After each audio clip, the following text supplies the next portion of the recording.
Hi, to reset camera settings on your iOS 18 iPhone, first thing that we would need to do that's to go to the settings. Then as a next step, scroll down and go to this tab named General. Here we would need to scroll down again until you'll find this tab named Transfer or Reset iPhone.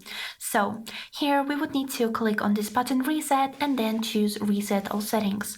But don't worry because this feature will not remove any personal data from your phone, including files, photos, videos, applications, and personal accounts.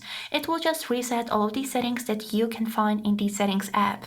But if you don't want to reset all of these settings, we have one more way how to do it. So for that, we would need to go back to the main setting list and here find this tab with a camera. Unfortunately, you cannot find here button as reset camera settings or anything, but here you'd be able to correct every setting personally, so you don't need to reset whole setting app. So this is basically it. I hope this video was helpful and have a great day.